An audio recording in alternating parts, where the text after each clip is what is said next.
Hello, I'm Dr. Angie McCartney. And I'm Ruth McCartney. Welcome to TeaFlix, where each episode's intimate conversation features a fascinating guest across the spectrum of Beatles world, pop culture, Grammy winners, the music industry, chefs, producers, music stars, actors, and more.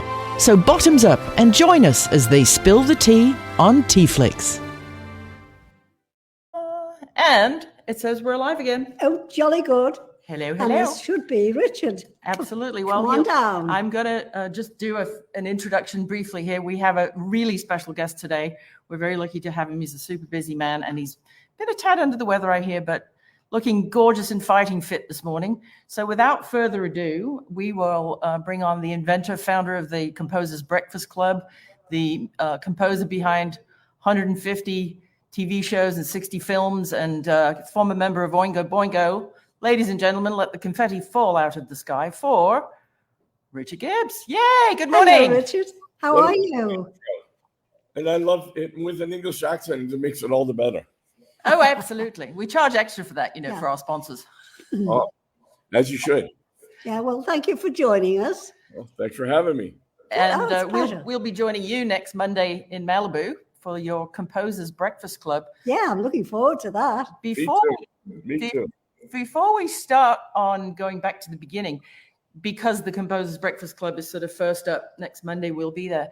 How on earth did that get started? Was it you talking to a mirror, or just three of you having pancakes, or what's the story?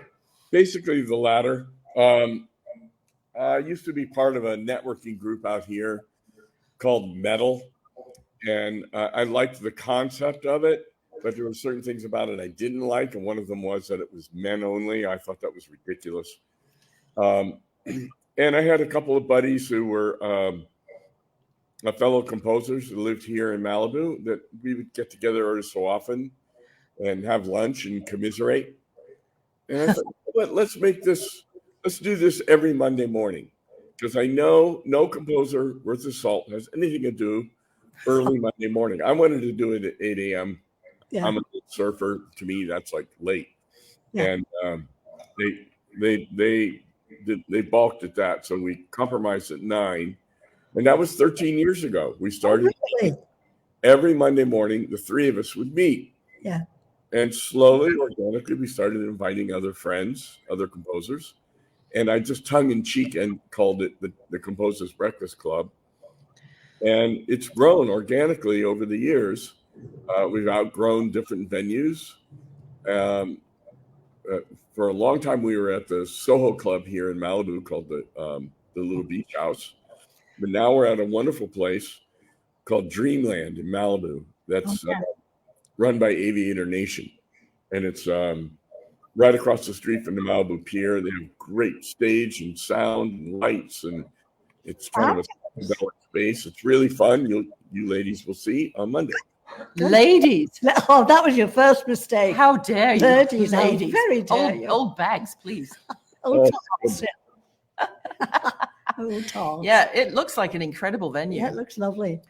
I'm so looking forward to it. What was it before? Was it a Carl's Jr. or Burger King or something? Or? No. It used to be called the Malibu Inn.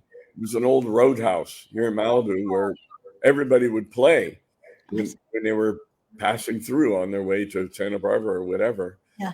At one stage, it was owned by Neil Young, and it was called Crazy Horse. Right. Really? So it has deep history. Yeah.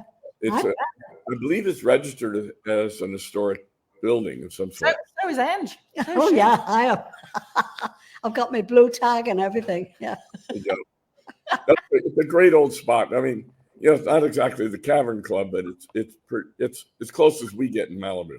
Yeah, no, that's fantastic. So how many people do you usually get? 20, 30? The low end would be 40. Oh, gosh. And in Memorial Day, we had this great local band called Ozo Motley. Ozo played, and we had probably about 150 people. Good. So, but it was a Memorial Day, and it was kind of a special event for us. Yeah, right. That's fantastic. Yeah, I would anticipate at least 50 people on Monday. Okay. Jolly good. You are also, you've expanded to other areas because Malibu can be a schlep if there's rock, rain, mud, slide, falls, rock, whatevers. You're also on the west side and in the valley and Nashville, I see. That's correct. We did that because people kept wanting me to expand it because we've got, 2,000 people, 2,500 people on the mailing list. Good grief. And a lot of, got a lot of attention to it. And so when you need to get a bigger venue, get more people. And I said, I don't want that. I like the intimacy of it. Sure. And I would tell people, kind of cherry pick people within the group, said, if you'd like to see this go bigger, why don't you start your own branch? And you can use the name as long as you follow by a couple simple rules. One, don't do it on Monday morning. Pick another morning of the week. So it doesn't conflict with us. Two, no name tags. I hate name tags. I hate that whole. Oh, yeah. I always say is that whenever I go to an event, got a name tag, Richard Gibbs, Label, yeah. subtitle or something I've done, Yeah. and I always say I feel like, a beautiful buxom woman must feel. It's like the guys are just like, I'm up here, Yeah, it's a good excuse, though. Yeah, I once made a T-shirt, the on-demand stuff, and I did in the smallest font possible. It was like, honest to God, you had to get right up at it. And it said, stop staring at my boobs. Yes, that's how I feel with name tags. So I said, no name tags, because I want this to be collegial, convivial. Yeah. And then the third thing was you can't charge for it. You can't make money off of it. Right. Because I don't. And if anybody's going to make money, it should be me. No, and I don't want to. That's not what it's about. There's a charge at the door for the venue to pay for the food. That's just for the. We don't see any of that. Right. So with that in mind, there was one that started over the hill in Agora. There was another one there's another one that's going strong in Santa Monica. There's one that's been on and off again in Silver Lake. Mm-hmm. They're all much smaller. This is the mothership. Yeah. And then there's the one in Nashville, which I think right now is still just, they're just Zoom. Okay. Well, we have a dear friend, Hollis, who owns the former Douglas Corner on 8th Street in Nashville. It is now a really sexy room that can seat up to 100. It's a nightclub, but it's called the 8th Room. If you'd like me to introduce your Nashville peeps to him and see if they can work something out, it would be the perfect venue. That's great. Yeah. They're actually, Aviator Nation is opening another Dreamland in Nashville. Oh, okay. But that's going to be huge. It's a much bigger venue, so it might not be appropriate. So we'll see. Yeah. But yeah, he's got a bar. He doesn't have food, but he's got a huge parking lot on the side. They could pull in a couple of breakfast trucks and people could just go get a burrito or something. I'll introduce you. He's just a great guy. That'd be great. Well, we have a lot of fun at these things. It started just with us having breakfast together and hanging out and talking. And as it got bigger and bigger, the format changed into kind of more like a TEDx, Oh, yeah. We have every week we have a featured speaker or two, and we usually have a performance. Almost always we have a live performance as well. Great. Shall I bring my stripper pole then? Yes, absolutely. Well, I don't know if that'd be appropriate for the performer we have, but I'll let you know. Don't call us, we'll call you. The ceiling might not be high enough for her stripper pole. I'm trying to erase the vision out of my head right now. You could. No. There are going to be things Ange will say that you cannot unsee, and I'm sorry about that. I am too. You've got a week to back out, so think of a good excuse. Well, the one category of speaker that I don't allow, or at least I try to avoid, is composer. Oh. I'm not really interested in what another composer has to say necessarily, unless they're there to talk about something other than composing. I see. Interesting. We had a guy, a composer out here in Malibu, who I asked to speak, but he never said one word about composing. I asked him to speak because he's a wingsuit flyer. Oh, great. And he had video of himself, like a flying squirrel. And at one point, in one of the videos, he actually crashed. He almost died, and he had it on film. Oh, Wow. God. So that's fascinating to me, people who do unusual things. I'm looking for inspiration, Yeah. not for how-to videos. Yes, no, absolutely. We had a lady here last week, client Linda Arcello Earle. She's married to Roger Earle, the drummer and original founder of Foghat, who are up for a Grammy this year for Sonic Mojo. And they had a show in Southern California here. So she flew out with them and went to visit her girlfriend down in Torrey Pines, and they jumped out of a couple of airplanes. And she's a little bit older than me. I don't think she's 70, but she's in that range. And she just, since she was a kid, she wanted to be a bird, and she manages Foghat. So on the weekend, she jumps out of airplanes. Now, see, that's who I want. Now, so I'll give you, this is the example we've had. And by the way, I don't shy away from controversy at all. I enjoy it. We've had RFK Jr. speak a couple times. Okay.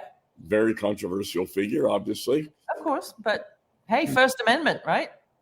That, and, I actually think he gets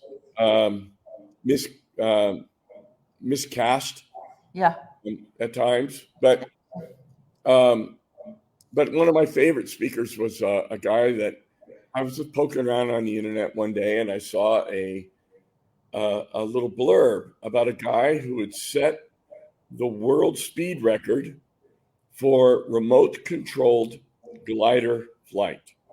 Good grief. A remote controlled plane with no engine, and it was remote controlled, and he set the world speed record. Good heavens.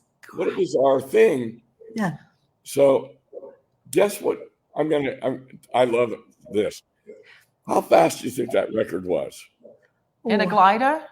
Probably north of 180 miles an hour. No human in it. Like 9 foot 10 wingspan. I wouldn't have a clue. Take a wild guess. 214 miles an hour. 453 miles an hour. Oh, Jesus H. Christ. So when I saw that, I said, this is not possible. Wow. So, and he had a very unusual name, Spencer Lisenby. So, so I thought, well, I wonder if he's on Facebook. Sure. I mean, there can't be too many Spencer Lisenbys. Right. No, not a lot. Sure enough, he's there. And not only that, he's local. So, wow. So I put a friend request in. He got right back to me within an hour. Exchanged phone numbers. I started talking to him. And next thing I know, I had him booked to come speak at the Breakfast Club. And he brought one of the gliders with him and explained how this all works, how he did it. It's through a fascinating thing called dynamic soaring. Wow. Which DARPA, Defense Advanced, other people have been talking with him about. And it uses winds during Santa Ana winds that blow here in the fall. Yeah. Go out to a mountaintop out in the middle of nowhere, north of here. Yeah. Throw it into the wind.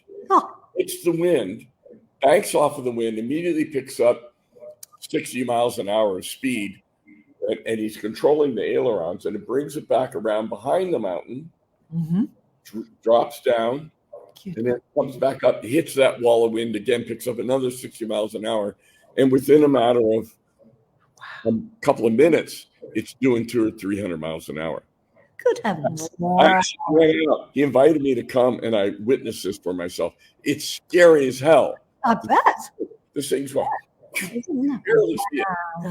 Well, it sounds to me like it might be the same sort of logic pattern that they use when they're trying to bring people home from space. If they just miss that little window, they careen off and they go into another trajectory and they catch, I don't know, gravity or wind or whatever the heck it is.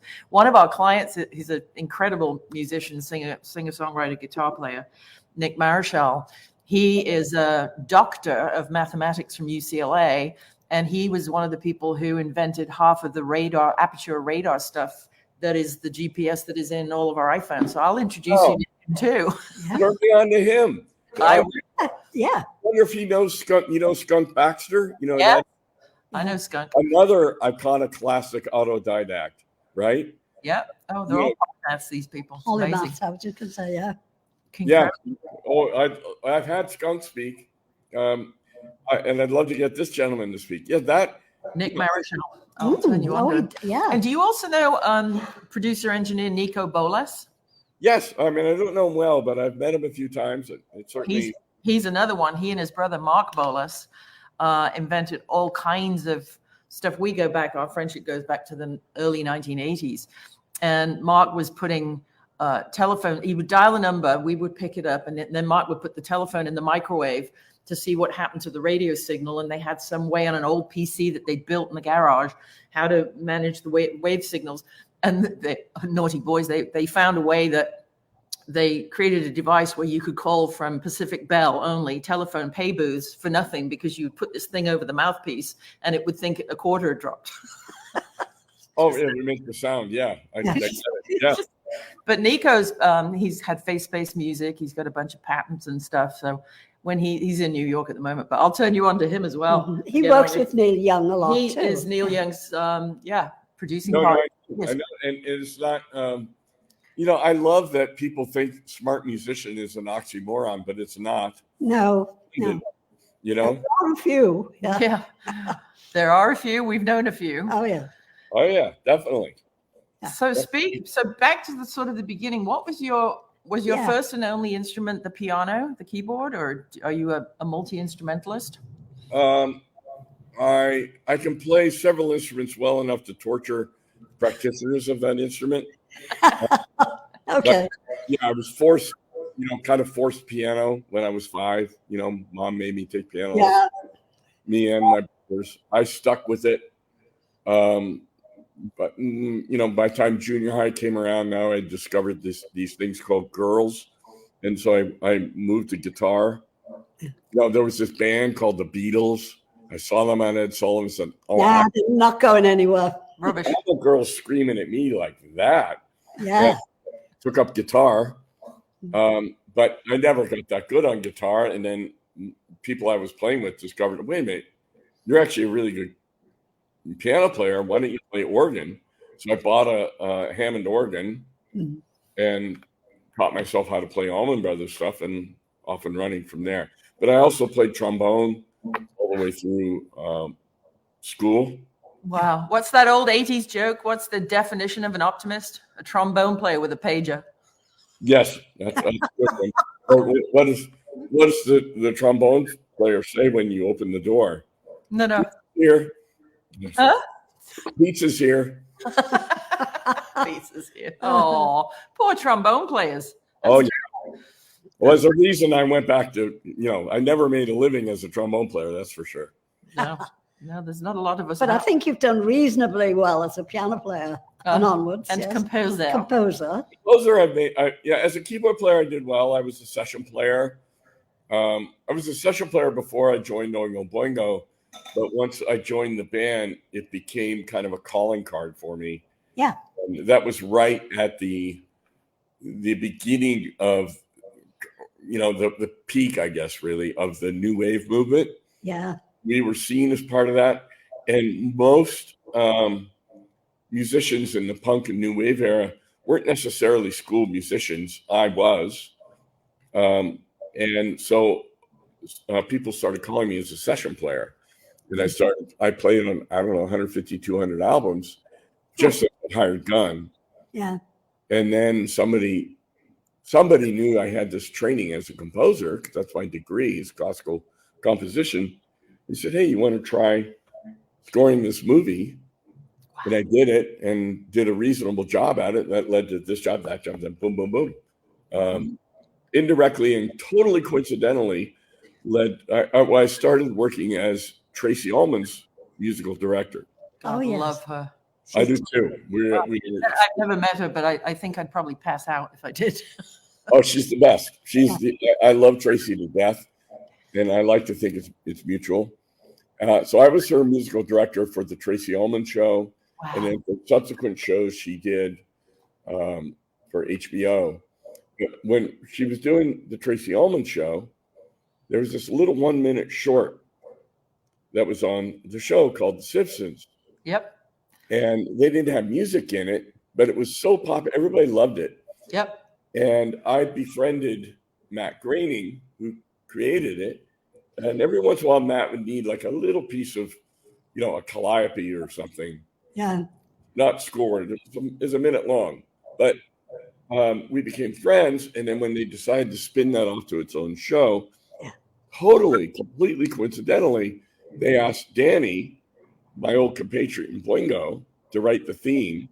Danny Elfman. Danny Elfman? Yeah. Yeah, he wrote the theme, and they asked me to score it, not knowing that we knew each other, that we'd been in a band together for 5 years. Oh, my goodness. Wow. That's like the Partridge Family story. When David Cassidy went to audition for Keith Partridge, they didn't know that they had already cast Shirley Jones as Mrs. Partridge and that she was his real-life stepmom. The casting people had no idea. And then there are other stories that we won't get into there. Yeah. Oh, Okay. Brady Bunch. I'm confusing him with the Brady Bunch. So sorry. Yeah, no, you can't confuse him with the Brady Bunch. No. Richard. Oh, behave. Yeah. Sorry. What age were you when you first started in the music business, or knew you wanted to be a musician? Professionally.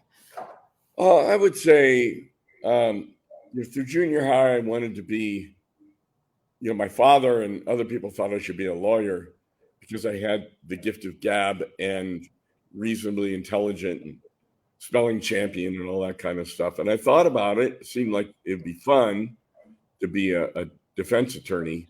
But then I couldn't think of anything. What Fun. Oh, I don't know.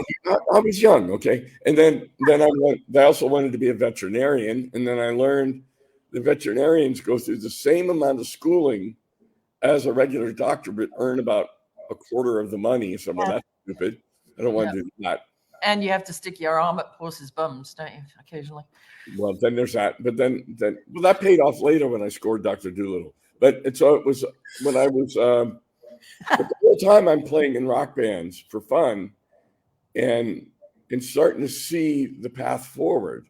So I would say by the time I was a sophomore in high school, I was starting to take it seriously. Then I skipped my senior year of high school, did an advanced placement program at the local community college, went into that. And the band director there turned me on to Berklee College of Music. And I started looking into it and said, you know what, this sounds good to me. This sounds like a career. I want to be a session musician. I wanted to be a jazz musician. So I went to Berklee with that in mind. And once I graduated, came out here and quickly realized that rock and roll is where the money is. Yeah. And started playing in rock bands and off. And there we go. So where did you come from? Where was home for you? Where are your roots? Born in Ohio and raised in a little town called Worcester, Ohio, small town. And my parents divorced. And without getting into all the sad story around that, my mother and I ended up in Ormond Beach, Florida, where her mother lived.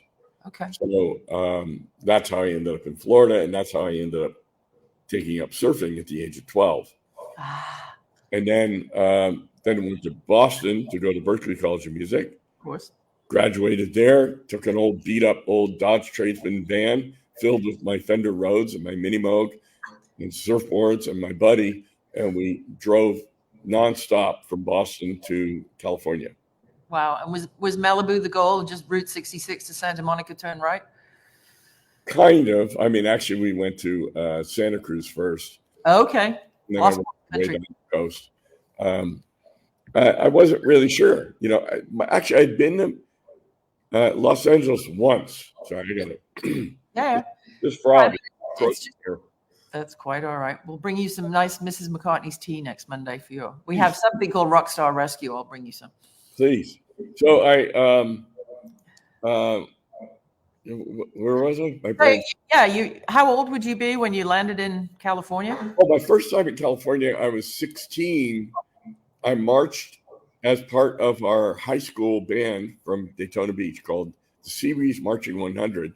We're invited to march in the Tournament of Roses parade. What a way to start the year, huh? Big deal. That was my first time in California, marching down Colorado Boulevard. Yeah. Tom trombone. And, trombone players, by the way, we called the Marching 100, but it was a 200-piece band. Trombone, by the way, I highly recommend if you can be in a marching band, you play trombone. And here's why. Where do they always put trombones? They always put them in the first rank of the marching band because of that reach. Yes. Oh, yes. This is going to bump into people. What's the advantage of being in the first row of a marching band? Yeah. The girls are in front of you. Okay. I was going to say. Baton twirlers and all that. It's like, oh, yes. I've got the best. Our friend John Burns, whose birthday it is today, by the way, happy birthday, John. He's a trombone player, and he plays in local stuff around here. So I hope his wife Dervla's not watching. That maybe that's why he took up trombone. But yeah, it's like you don't want to be the last dog on the sled, do you? With all the other dogs off. Yeah. I don't want clarinet. Anyway, it was fun, and that's when I realized for sure. I already knew I wanted to go to California because it's the surf capital and it's the recording capital. Yeah. So it was the only place that had that confluence. Right. And so I already knew that anyway, but then marching down Colorado Boulevard cemented it for me. Absolutely. How many years did it take you to get back from New Year's Day to when you actually arrived with the van? Well, I don't know, 5, because I went through college first. Oh, okay. Another year of high school and then college. And I left directly from Berkeley, from Boston, and drove out here. Did you have anywhere to land, or did you just couch surf or sleep in the van? Or I had barely enough money to rent a tiny little studio apartment. By the way, I have a podcast series, my own podcast series. Yes. Called invisiblearts.com. That's my plug right now. Yeah, perfect. And I tell all these, because music's the only invisible art, right? So Invisible Arts. And I tell all these, bizarre stories from my life, but I bring in my friends too, to help me tell the story from different points of view. And there's one I haven't recorded yet. And that's the story of when I arrived in LA. And I look forward to telling that story. So I rented a tiny little studio apartment on Beechwood Drive, lined up directly with the Hollywood sign, right? Mm-hmm. And the manager of the apartment building was a big 4-story apartment building filled with studio apartments. Was this very flamboyant, gay, mail order priest. Mail order priest. I don't think I've ever heard those 3 words in the same sentence. His name was Reverend Bill Amos. I'm sure he's no longer with us, so I'm sure he wouldn't have a problem with me telling the story. I realized later that he was looking to stock up the building with, potential young dudes. And my apartment was facing the street, directly across the hall from his apartment, facing the street. And one night, I'm trying to sleep, and I had a crazy lady that lived above me, like really crazy. This lady had, but when I say mail order priest, he literally had like a thing on his wall that said he was ordained by the University of Southern North Dakota, some ridiculous school that doesn't exist. Right. And he would go out every weekend looking to pick up young men. Yeah. And then Sunday morning, I'd watch him leave, and he'd be wearing his frock. Yeah. With a little white collar and a muumuu. He would preach to a congregation of American Samoans. Oh, okay. Oh. But you make this stuff up, right? No, exactly. So one night, I'm trying to sleep in this, and and this is right at the time of the Hillside Strangler. Oh yeah. Right, and the Hillside Strangler was dropping off bodies in the blocks right around our apartment building. Like the next street over, they would find a body. Then 2 weeks later, they find another one on the other side. So one night, I'm asleep. I hear the sound you know that sound that wakes you up and you don't even know what it was, but it's like this thump. Yeah. Right? I was just like, what was that? Now my bed was right up against a window with bars on it that looked out to the side of the building. Sounds splendid. And so the thump was like right there. It's like, wow, what was that? And I start to open the window to see what was that sound. And I hear, actually, my throat's perfect for this right now. I hear this sound. It's like, like, what the fuck? And I shut the window very quickly. I said, my first thought, it's 2 a.m. I'm completely sleep deprived. It's a tiger must have escaped from Griffith Park, from the zoo, and it got hit by a car. That's the thump I heard out in front of the building, and it's crawled up alongside my window to die. That's what I'm hearing. Okay. I was like, oh my God. And then it dawned on me, the next thought was, it's the Hillside Strangler. Yeah. Killing a woman right by my window. Oh, jeez. That's what it sounded like. I've got to do something. I crawled out of bed, hero that I am, crawled out of bed, hands and knees, grabbed a telephone, because no cell phones back then, went into the closet and called 911. Now I'm feeling really stupid because I'm hiding in my closet with a bathrobe on it.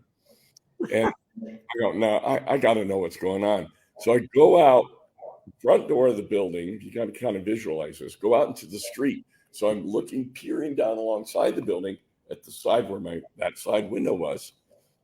And there's the crazy old lady who lived upstairs. Oh, no. Portuguese woman who lived on the second floor.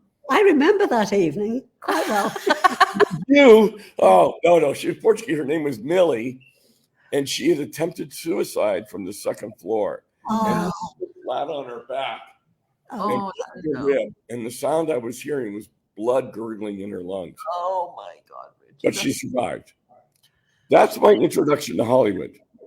Yes. Wow. Well, yeah, welcome to Hollywood. So for those of you watching around the world who don't know where Beechwood Canyon is, it is directly below the Hollywood sign and about 4 blocks behind Capitol Records, which is at Hollywood and Vine.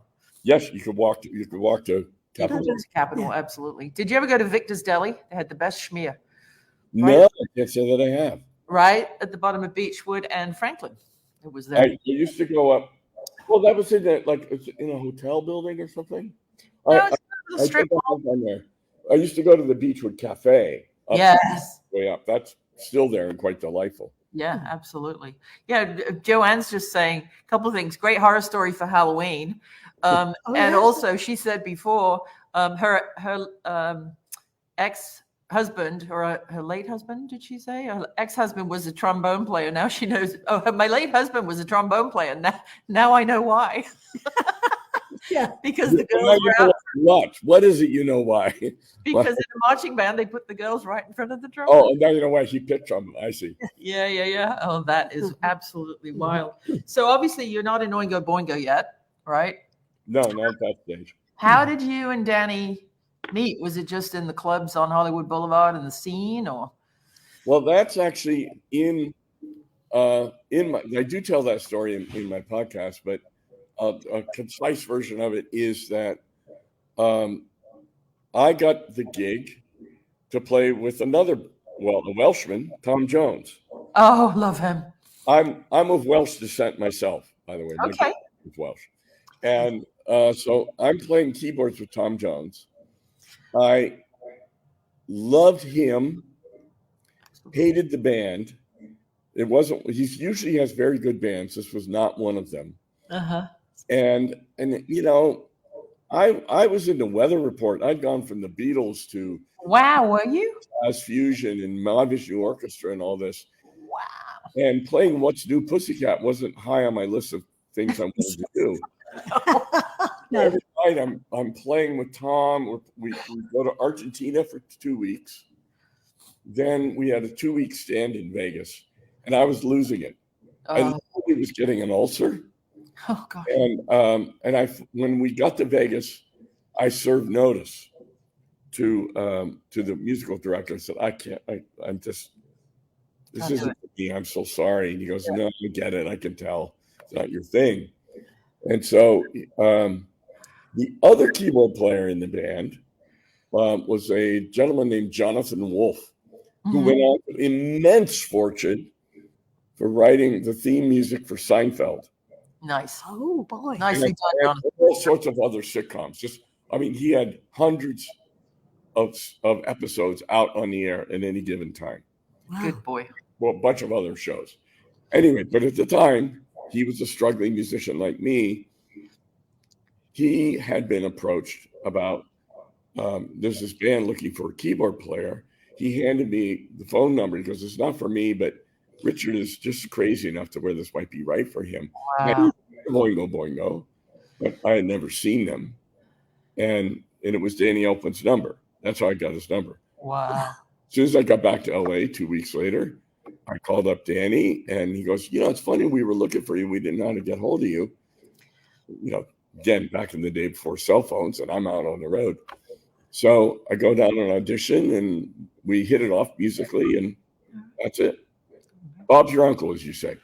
Bob's your uncle and Fanny's your aunt, we think. That's amazing. Do you know my starter husband, Paul Antonelli, from X-Animotion by any chance? No, but I love the term starter. So he was the keyboard. No, I didn't recover from that one. Yeah. He was the keyboard player in Animotion who had a big hit that Michael DeBar and Holly wrote called Obsession. And he has followed your path too. He's got 7 daytime Emmys for composing for television too. So it seems to be a sort of a natural path that if you can get into that, off the tour bus and into composing for film. What do you think now about all of these Sonu and all of that? I mean, I think they're crap, and you probably do too. Do you see any AI in general? Yeah, AI in general. What do you think the jeopardy might be there, or do you think people will just always want organic music? Well, it's a complicated answer. How much time do we have? I've Whatever. actually been asked to be on a panel along with Brian Eno and his brother and some other people. A small panel that's going to be an advisory panel to Roland Corporation and a bunch of other companies, and coincidentally Berkeley and Universal Music Group about AI. Yeah. I think the reason I was asked is because I'm a bit of a connector, the Composers Breakfast Club, A. B, I'm also a technologist, being a former synthesist and keyboard player and studio owner now. And C, I'm an intellectual property rights activist at the first order. So I'm a little more well-versed than the average bear on the ethics, morality, logistics, and finances that are imperiled by AI. Mm-hmm. So I'm kind of the curmudgeon in the group, perhaps. I don't know. We haven't had our first meeting yet. Right. I'm definitely very attuned to it. We've had people come speak, many people speak about AI for the Breakfast Club. Do I think it's crap? Yeah, for now. But let me put it to you this way. Like, I get people all the time as a film composer. A woman comes to me and says, oh, my son just graduated Berkeley and, he plays saxophone, but he's writing this music. I think he should score movies. What do you think? And my first answer is no. And then I said, well, yeah, but it's really good. Will you listen to it? And I go, please, okay. Please don't, but okay. And I'll listen to it. And the reality is, most of the time, it sounds like film music. Uh-huh. I'll say to them, it sounds like film music. But that's not what film music is. No. That's kind of like saying, you go jogging down the street. Oh, you look like somebody in the Olympics. Yeah, no. Yeah, there's a huge gap there. Yeah. And that's kind of how I feel about AI. Mm-hmm. It sounds like music. Like you definitely can't tell. It's gotten to the level now where somebody can play something that was created with AI. If they're really good about it, they know how to manipulate it well. They can create something that I listen to. I can't tell the difference. And if I can't, I know the man on the street can't. Right. And especially when they dumb it down to MP3 and these stupid little white headphones that we're supposed to use, right? Right, all of it. But here's the difference. I've yet to hear anything with AI that got me excited. Yeah. Made me go, oh, that's amazing. Now, the AI proponents say that's only a matter of time. Okay. And I have no doubt that they're right. Mhm. However, there's a huge issue with legality and the finances involved. You Yep. cannot copyright AI music. Correct. Now, Where's the incentive? The people who are the most threatened by AI, actually, to me, are film and television composers. Right. yes. But the thing is that whenever I'm going into the weeds here on you, No, that's No. whenever I'm hired to score a movie or a television show, that's called a work made for hire. correct. And the studio, it's Warner Brothers or Columbia Pictures, whoever, they own the rights to it. I get my writer's share. I make my money from that, but they control it. The publishing. And they get the publishing side. They usually own that outright, or at least a huge hunk of it. And they get the administration rights too. They can put it anywhere, right? Importantly, and so they make money. It's an income stream for them. So the film companies and television companies are, as of now, disincentivized to use AI music because they can't collect copyright money on it. Right. Mhm. The problem Ah, yeah. is an extremely slippery slope because Just you can tell whether it's been done with AI or not. So composers are going to be using, if they haven't already, using AI music, claiming it as their own. Now the next industry is going to be AI detection. yeah. Well, yeah, we are. Yeah, we're involved with a company in London. We're partnered called Intelligent Voice, and my husband that you'll meet on Monday, Martin Nethercutt, we have something called verifiedvoicevault.com, and we are intaking spoken word actors, Native American chiefs, people who are getting older, and we're putting them in our voice vault and we're verifying them. And we have a technology where we can stamp somebody's spoken voice and tell you if that's really Will Arnett's voice in every Dodge commercial, reading out the address of the dealership, or if that has been cloned, and so on and so forth. So, the Copyright Office, I've had several calls with them, and you can't even copyright your own spoken voice. You can upload a song, you can upload an MP3 and all the lyrics and the music, but the U.S. Copyright Office currently has no way of saying this is Tom Brokaw's voice and it's copyright and you can put it in a vault. So that's what we're trying to do. Because it's not intellectual property. That's not a creation. Right, but you can copyright what he's reading if he wrote it, Correct. but not the timbre of his voice. Correct. And that's what I'm trying to fight from our side is, there are lots of distinctive voices who are now being cloned on all these crap fake YouTube videos. I heard somebody the other night who sounded like Ashley Banfield, somebody pretending to be Don Lemon, somebody pretending to be Anderson Cooper. And so our partners in London, Intelligent Voice, work with the Metropolitan Police, the European government, whatever, and they can literally tell you in the silence between when the voice stops and starts, those milliseconds, there's something that Martin christened digital wind, and it's a signature audio pixel where we can tell you which technology was used to clone what voice and sometimes which IP address it came from. But what about when they blend it? Right. So that's difficult, except that there is always a silent piece. People don't talk nonstop without, they have to stop for breath, right? So if you look at a waveform, there's always a tiny weeny piece of silence. It's that silence that we need from the cloned file to be able to identify who cloned you and then go after them. But most of these people are in Eastern European or Asian countries who don't respect copyright, and they change their IP addresses. They're using VPNs, they're masking stuff. It's going to get really tough for the spoken voice actor, but we have McCartney.ai we're trying to fight that fight. We'll chat about that over a cup of tea next Monday. Yes, we shall. Yeah. That's a deep topic. Yeah, I mean, we're the sheriff in town. We're trying to use it for good. Is if you want your grandfather after he has passed to read the dedication at your wedding with your family's permission, we can also then clone that voice in the vault and make that happen. But we're trying to use it for good to protect actors' voices who are just getting cloned and used for these crappy YouTube videos.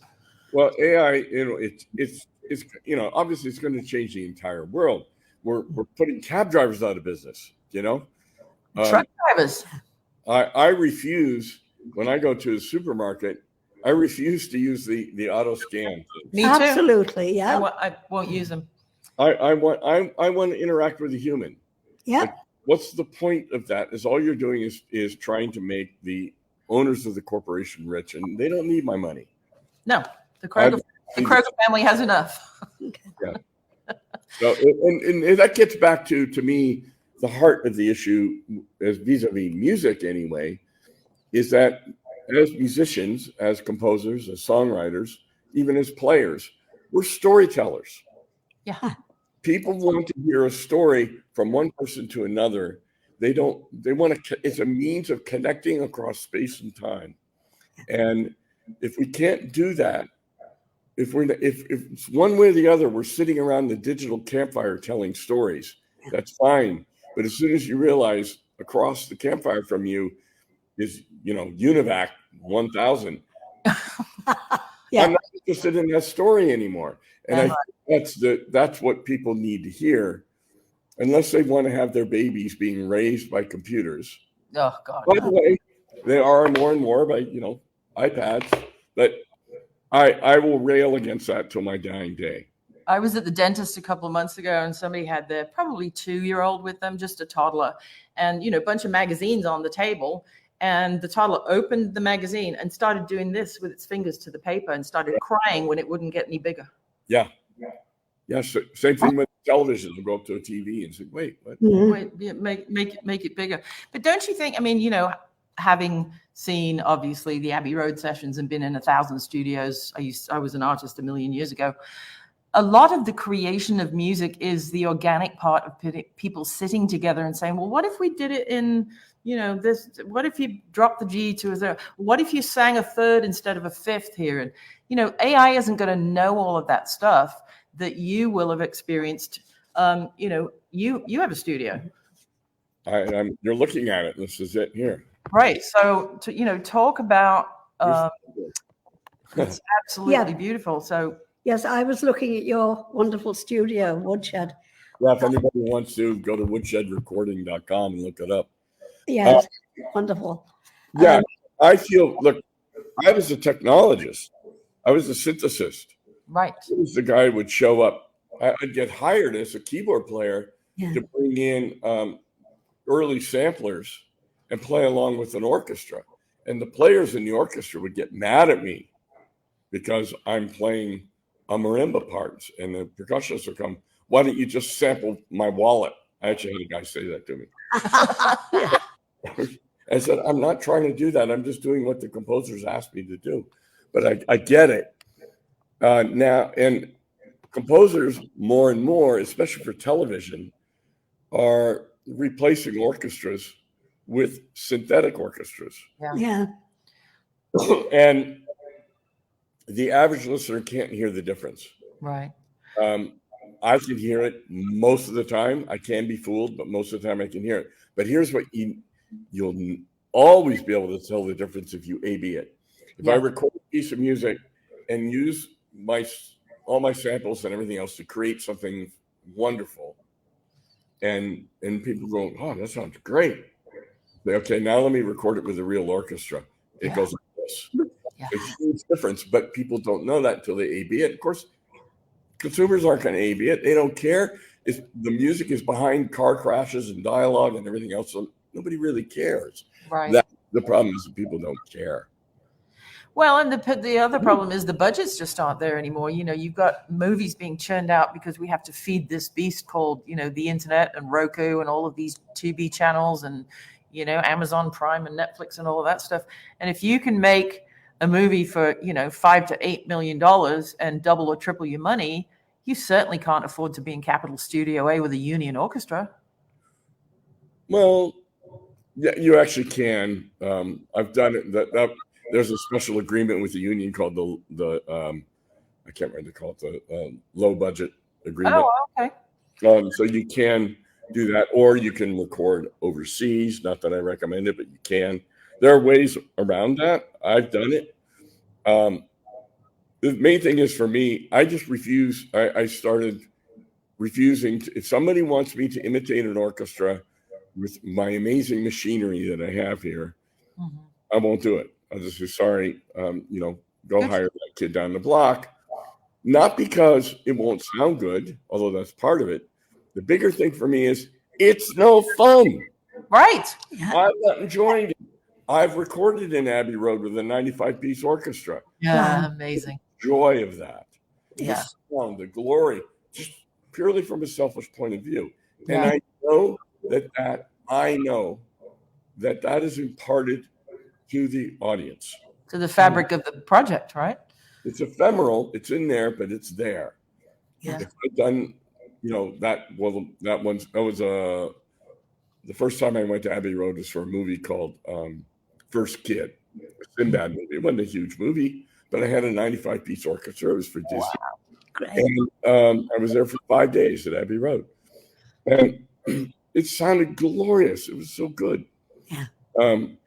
I know if I did that today, somebody would ask me to do it with samples. Right. No. Yeah, you can get somebody to do that. Yeah, or in Budapest. Yes, that's not why I do what I do. Right. I do what I do because I enjoy it, and I count on that joy coming across in the music that people hear and in the movies that they watch. So I liken it to cooking. We represent a bunch of chefs and restaurants, and I'm a decent line cook. I turn out some good family meals, but it's again the difference between what I can put on the table and what a trained chef who has a palate and has done their years in the spice markets and the farmers markets, and they know this tomatillo from that tomato or whatever. It's like food to me, which is my passion. You even if you can't hear the difference, you can feel the difference. Yeah. I mean, there's a great analogy in here. I got to think about it, but I have friends I have one friend in particular who is a raw food chef, vegan chef, who's amazing. Interesting. His name is Chef Ito. He has a restaurant here's a plug, a restaurant in downtown LA called Aulac, AULAC. Okay. He took a vow of silence over 20 years ago. Doesn't speak a word. And he's a phenomenal chef. Now, he's working with raw food, right? And, it can be warmed up, but it's not cooked. Right. I say that's as close as you're going to get to real food, right? Nature. Then you go through now we're talking about boiling it, or okay, it's cooked a bit more. It's changed the molecular structure a bit, but at least it's still good.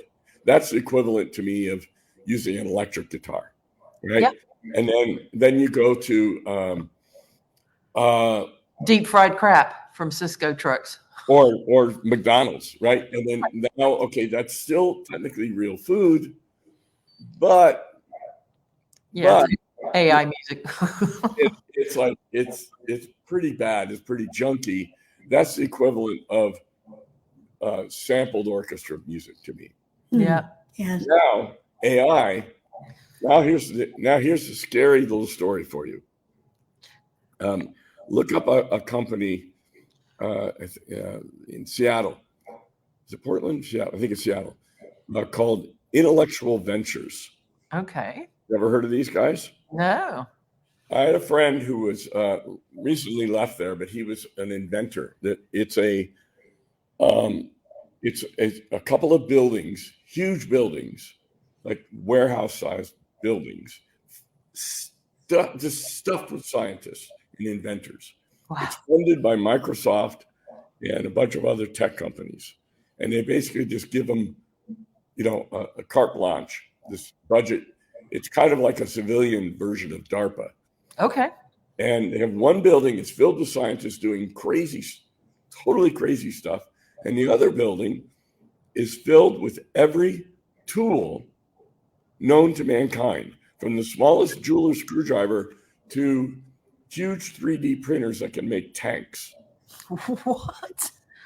They have a fusion reactor attempted in there. They're doing insane things. One of the things they did was, you can look this up on YouTube.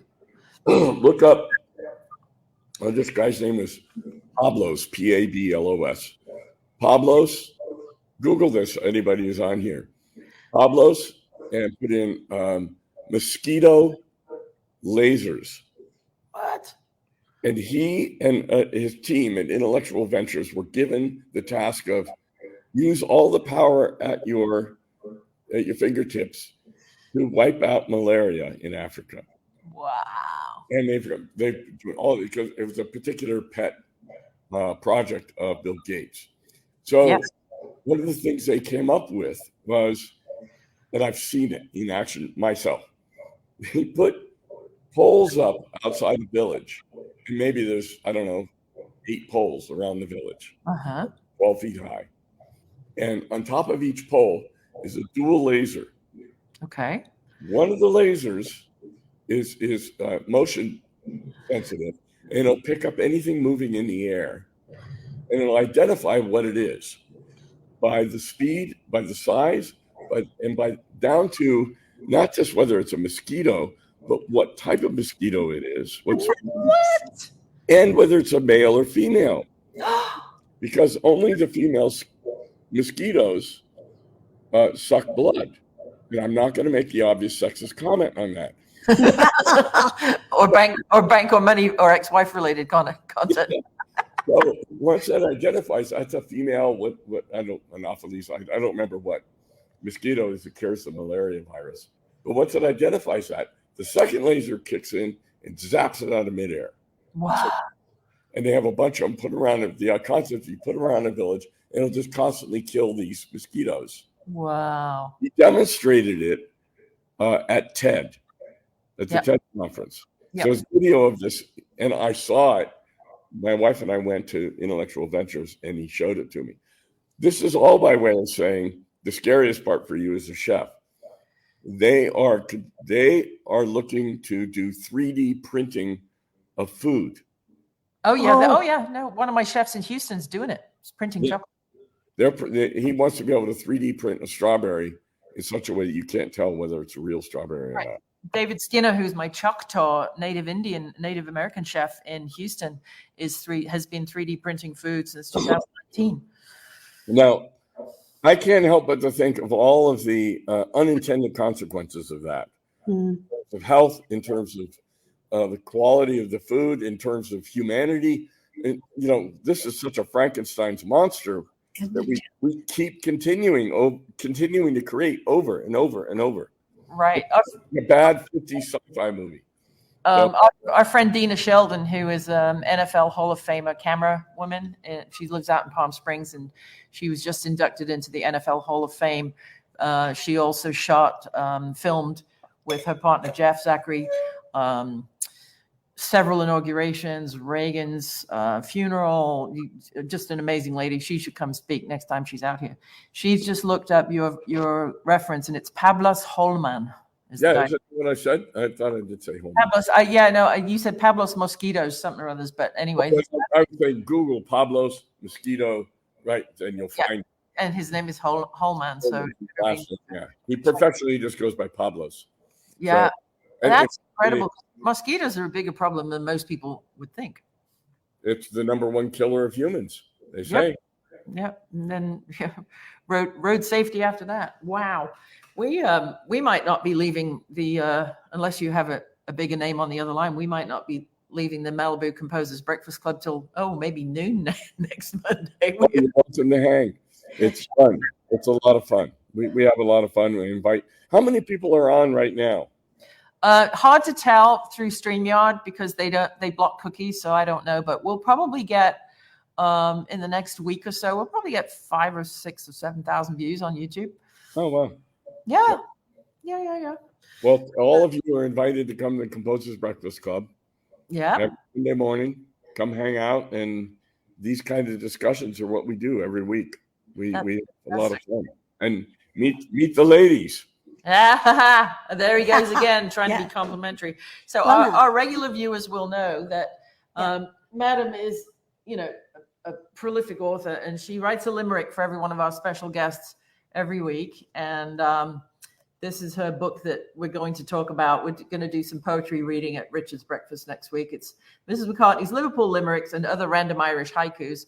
And we're trying to get her on the ballot for the Spoken Word Poetry Grammy this year. Well, I don't know if we'll make the ballot, but what they've done is they've combined spoken word poetry with rap this year. So this one is up against Snoop Dogg and Kendrick Lamar. I can't see her walking away with the Grammy, but you never know. You know what? I've grown quite fond of just recently. I've been turned on to what's her name? Pete and Boss. You know what those guys are? No. Oh, these are Pete and BAS, Boz. Okay. They are older than me, I think. There are people that are older than me. They are Older than you. That's for sure. they are old English rappers. Oh, I'll check them out. And Okay. they're hilarious. They're so badass. Pete And and really good at it, but with that English Find thing. out. Okay. Pete and Boss, figure that out. And a friend of mine has a guy you may know in the spoken word category named Sekou Andrews, Sekou. Okay. I think he's won spoken word, and it's you'll get the CBC bump by coming. We'll help you. That's Oh, really good. sweet. Wonderful. Thank you very much. So here's your mostly we do just one stanza of limerick, but you are so fabulous and special. You get two verses. You actually got two verses. Hold on, let me find the paper because we only wrote this morning. Haven't memorized it yet. But are you sitting comfortably? Then we shall begin. All right. Please. And a 1, 1, 2, 3. We're so glad, glad dear Richard's our guest. He told us of what he does best. From writing his scores to the fans he adores and the movies and shows he has blessed. When searching for rhymes matching Oingo, the internet came up with Boingo. So we'll scupper this theme as it just doesn't seem that limerick format's going to work at all. So, sorry about that. That's hilarious. But it's been great fun, Richard. Absolutely. Most interesting. Thank you so much. We will And we'll see you next Monday. For check Becky. out richardgibbs.com, Woodshed Recording, and Invisible Arts podcast for all things. InvisibleArts.com. We're rehoming it right now, so it's not. I don't know that you can see it. It was on Spotify, but we are hosting it on that website, InvisibleArts.com. It's the best place to go anyway because there's ancillary material as well, photos and other stories. There's a great Carl Reiner piece, which I really enjoyed too. So Oh, Carl was the best. He was. yeah. He Well, was- we can't wait. Meet you. Wait a minute. Plug this. Plug this. Oh, Okay. Turn around. I can see that. What is that? Tell the folks where they can find out more. The trombone attire. Oh, well, the Googles, but Armory of Harmony. Harmony. That's That's nice. right. We didn't touch on that. Tell the folks. We've still got time. We're good. We are, you can go to armoryofharmony.com or .org. And what we do is we collect the gunmetal from gun buyback programs around the country. After the guns have been destroyed and they're smelted down, we get the raw gun steel and steer it towards musical instrument manufacturers who make musical instruments utilizing that gun steel and then give the instruments to high school programs around the country. Fantastic. Super. Is there a film being made about that? We've got little snippets, but no, not yet. We don't have a We don't have a director should on talk board. about that too. But it's going to be pretty cool. We just kept getting it going. We are apolitical. We're not taking a stance. We're not necessarily anti-gun or pro-gun, or we're just anti-gun violence. Yes. Yep. Yep. Absolutely. And pro-music. So that's what we're doing. That's fantastic. Wonderful. Armory of Harmony. Okay, we get the kids to check all that out. Well, we'd love to have you back, once all your things are rebuilt and up and running and whatever, you have just been a stellar, outstanding guest. Thank you so much. I'm sorry about your sore throat. Thank you for. You can always get a job doing dirty phone calls. Yes, with that voice. What I'm looking for you. I know now. And a 976 line, I see. She wants one coming your way. Okay, you set it up. I'll do it. Okay, fine. You're on. All right, kids. Well, lots of love and thanks for playing. Thank you. We'll see you all of a sudden. Bye-bye. All right. Bye-bye.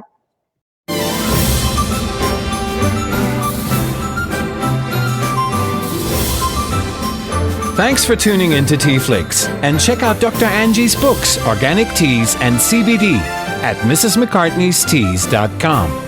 Toodle pip!